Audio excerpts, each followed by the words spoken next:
सभी प्यारे साथियों को हमारा नमस्कार।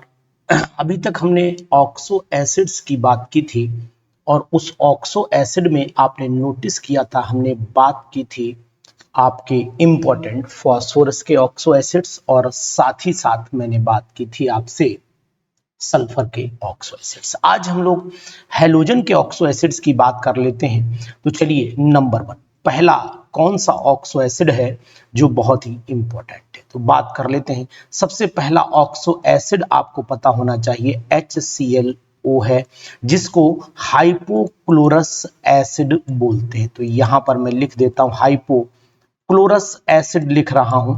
अब ये हाइपोक्लोरस एसिड अगर आप देखते हो तो इसका स्ट्रक्चर क्या संभव हो सकता है, तो यहां पर मैं आपको बताऊंगा कि सबसे पहले हमें OH बनाना है, हमेशा एक O बीच में रखना है। तो इस कंडीशन में अगर आप देखोगे तो क्लोरीन की जो ऑक्सीडेशन स्टेट निकल करके आती है वो आपकी यहां पर +1 निकल करके आएगी और ये केवल एक ही H रिलीज कर सकता है, इसलिए इसको मोनो बेसिक एसिड के नाम से जाना जाता है। It is called mono basic acid. बहुत ही जबरदस्त पॉइंट है, वेरी वेरी इंपॉर्टेंट पॉइंट है। पीजीटी एग्जामिनेशन के बेस पर अगर आप इसे देख पा रहे हैं तो मैं कहता हूं कि इसको आप जरूर याद रखिएगा, क्योंकि ये ऑक्सो एसिड एग्जामिनेशन में अगर पूछे जाएंगे तो मैं समझता हूं कि आपके लिए बहुत ही इंपॉर्टेंट बनेंगे। तो यहां पर इसका नाम आप ध्यान रखिएगा, क्या हमने नाम बताया आपको याद रहेगा ना। ऑक्सो एसिड्स में इसका नाम है हाइपोक्लोरस एसिड, याद रहेगा ना।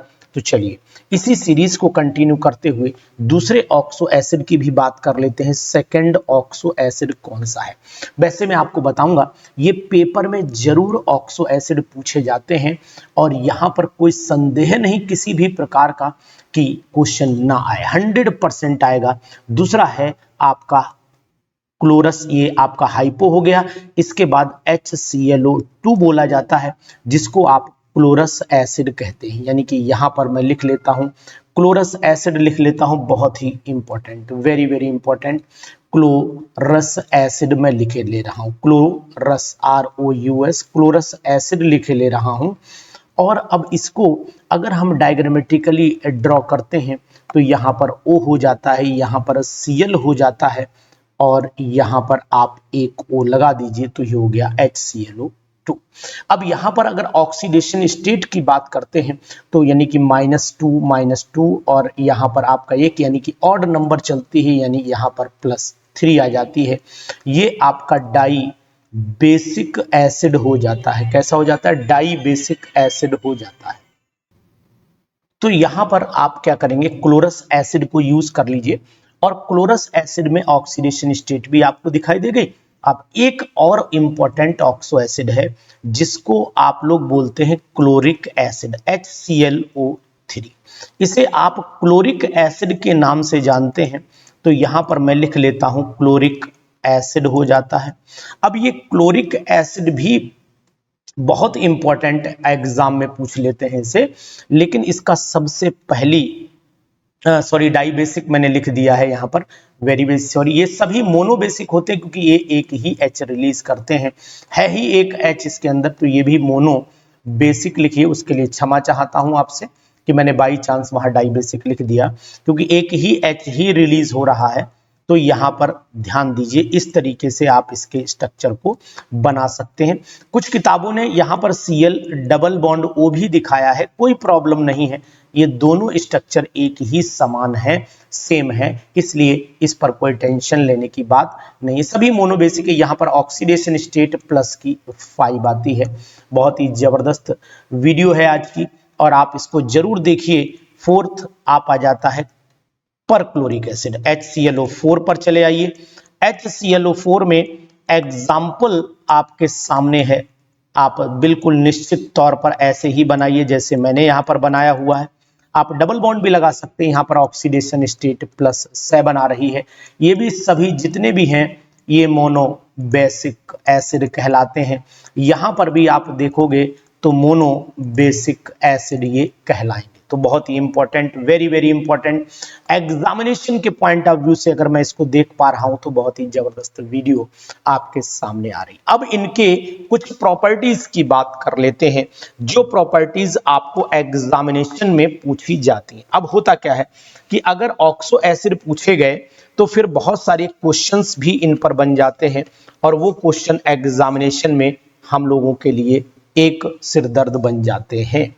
तो एक तो ऑक्सीडेशन स्टेट पर ऑक्सो एसिड का जरूर ध्यान दीजिएगा, और दूसरी बात है अगर हम स्ट्रेंथ की बात करें, बहुत ही जबरदस्त वीडियो, ध्यान दीजिए, अगर हम लोग एसिड की स्ट्रेंथ की बात करें, एसिड स्ट्रेंथ हमारा क्या होगा, तो यहां पर भी हमें सोचना पड़ेगा कि acid strength of oxo acid, बहुत ही जबरदस्त क्वेश्चंस, पीजीटी का सुपर टॉपिक माना जाता है और एग्जामिनेशन में भैया खूब पूछा भी जाता है। तो आप लोग बिल्कुल दिल थाम करके बैठे रहिए, हम पॉइंट वाइज आपसे बात करेंगे। पॉइंट नंबर 1, तो सबसे पहले हम आपसे बात करने जा रहे हैं इस मुद्दे पर कि आखिरकार क्वेश्चन कहां तक जा सकता है, वो हम आपसे बात करेंगे। तो चलिए, ऑक्सो एसिड का अगर हम लोग एसिडिक कैरेक्टर की बात कर रहे हैं तो एसिडिक स्ट्रेंथ कहां से कहां बढ़ती है, तो more is the number 1 point है कि more is the oxidation state, यानी HClO की ऑक्सीडेशन स्टेट कम है as compare to HClO2, as compare to HClO3, as compare to HClO4। तो ये अगर हम ऑक्सीडेशन स्टेट इनके इस हिसाब से देखेंगे तो फिर हमको ये लगेगा कि यार इसकी ऑक्सीडेशन स्टेट, तो अगर हम नोट डाउन कर लें तो यहां पर मैं रेड से लिख देता हूं, यहां पर प्लस ऑक्सीडेशन स्टेट है, यहां पर आपकी +3 ऑक्सीडेशन स्टेट है, यहां पर +5 ऑक्सीडेशन स्टेट है, यहां पर +7 ऑक्सीडेशन स्टेट है। तो ये ऑक्सीडेशन स्टेट आपको दिखाई दे रही है, बहुत ही जबरदस्त। Point number 1। दूसरी बात है, अगर मान लो थोड़ी देर के लिए ये नहीं आते पेपर में, एक ही आ गया, एक ही कैटेगरी के आ गए, तो फिर उस समय आपको ऑक्सीडेशन स्टेट HClO की ज्यादा दिखाई देगी। अगर एक ही तो HBRO आ जाएगा, इसके बाद HBRO और फिर HIO आ जाएगा। तो यहां पर आप देख रहे हैं सभी की ऑक्सीडेशन स्टेट तो +1 है, इसमें कोई दिक्कत नहीं है, लेकिन यहां पर Cl की इलेक्ट्रोनेगेटिव पावर Br के कंपैरिजन में और Br की I के कंपैरिजन में डिफरेंट आ रही है, इसलिए यहां पर ये ऑक्सो एसिड्स जो हैं वो अपनी जो एसिडिक स्ट्रेंथ है वो अलग अलग तरीके से शो करते हैं। तो एक बात आपको याद रखनी, मतलब एसिडिक कैरेक्टर अगर कॉमन आता है तो फिर HClO का ज्यादा होगा एज कंपेयर टू HIO। ये क्वेश्चन बहुत ही इंपॉर्टेंट आता है, बहुत ही ज्यादा पूछा जाता है, तो इसलिए इन क्वेश्चंस पर आप बहुत अच्छे से ध्यान दीजिएगा। दूसरी चीज आपको बताते हैं, अगर मान लेते हैं थोड़ी देर के लिए कि ये जो ऑक्सो एसिड हैं, इनके अगर हम सिंपल सी बात बोलें कि ये डेरिवेटिव किसके माने जाते हैं, तो हम आपको ये भी बताने की कोशिश करेंगे कि भैया ये जितने भी ऑक्सो एसिड हैं, ये अगर हम ऑक्साइड्स ऑफ हैलोजन को वाटर में डिसॉल्व कर दें तो ये बन जाते हैं। यानी ऑक्साइड्स ऑफ हैलोजन का मतलब हुआ ClO हो गया, Cl2O5 हो गया, इस तरीके के जो कंपाउंड हैं उनको अगर वाटर में डिसॉल्व किया जाए तो फिर ये हमारे लिए बहुत ही इंपॉर्टेंट बन जाता है। तो वीडियो बहुत सुपर है, आपके लिए भी सुपर से भी ऊपर है, तो इन चीजों को थोड़ा सा ध्यान दीजिएगा। एग्जामिनेशन में पीजीटी पर इस पर बहुत ज्यादा क्वेश्चंस साहब पूछे जाते हैं, तो इनको ध्यान रखिए, पढ़िए, मस्त रहिए, स्वस्थ रहिए और हमारे चैनल को सब्सक्राइब करते रहिए। Thank you.